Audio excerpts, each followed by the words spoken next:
गुंडों के झुंड आज जंग की घड़ी की तुम गुहार दो।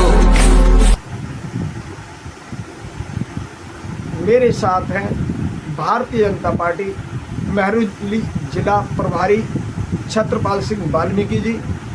आज का सब्जेक्ट इन्होंने एक ऐसा सब्जेक्ट बताया है जो कि सबके लिए हर्ष का विषय होना चाहिए था, हर्षोल्लास के साथ मनाया जाना चाहिए था, और आज उस पे आपत्ति करके ये जो विपक्ष है क्या दर्शाना चाहता है, इसी पर चर्चा करेंगे नए संसद भवन के उद्घाटन के ऊपर।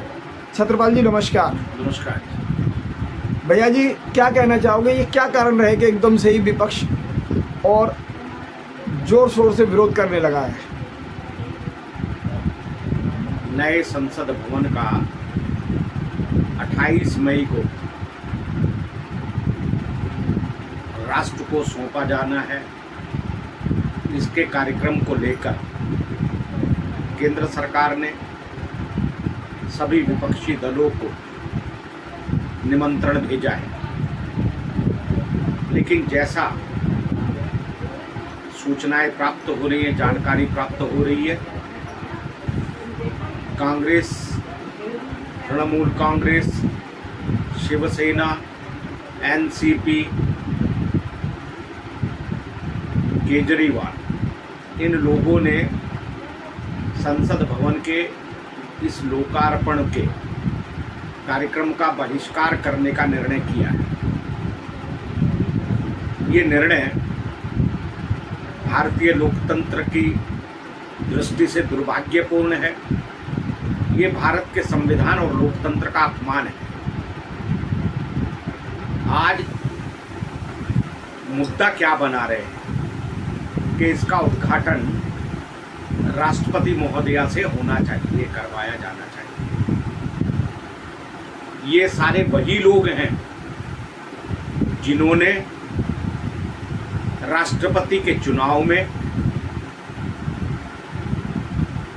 श्रीमती द्रौपदी मुर्मू जी का विरोध किया।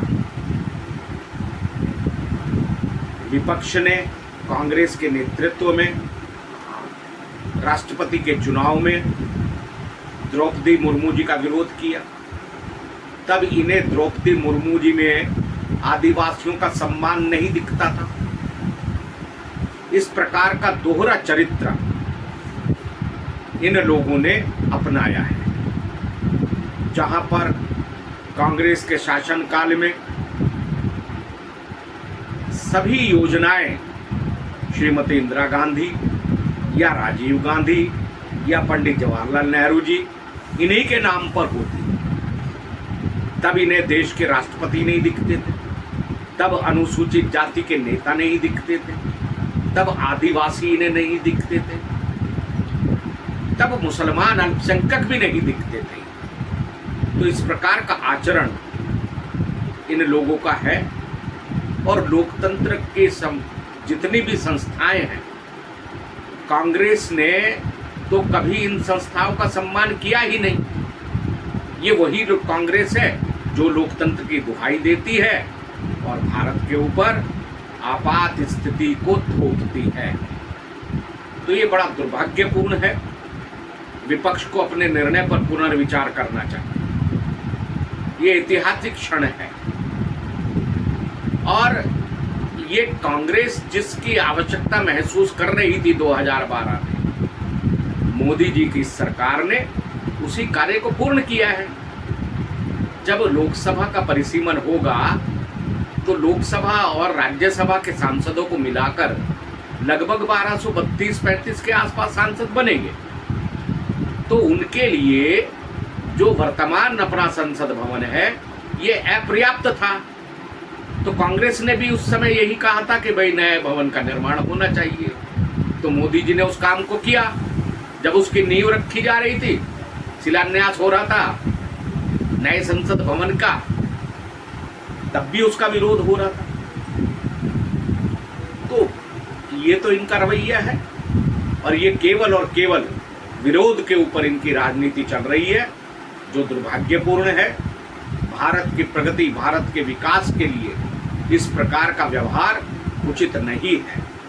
क्योंकि जिन लोगों ने इस प्रकार का व्यवहार किया, अपने पड़ोस में 2 देश हैं, श्रीलंका और पाकिस्तान, आज उनकी क्या स्थिति है ये सहज समझ में आता है। तो मैं देश के विपक्षी नेताओं से, विपक्षी दलों से ये आग्रह करता हूँ, विनम्र निवेदन करता हूँ कि इस ऐतिहासिक क्षण पर भारतीय संसद के भवन के नव भवन को उद्घाटन पर, उसके बहिष्कार के निर्णय पर आप पुनर्विचार करें और उस ऐतिहासिक क्षण के साक्षी बने। मैं अपनी वाणी को विराम देता हूँ। बहुत बहुत धन्यवाद। धन्यवाद छत्रपाल जी।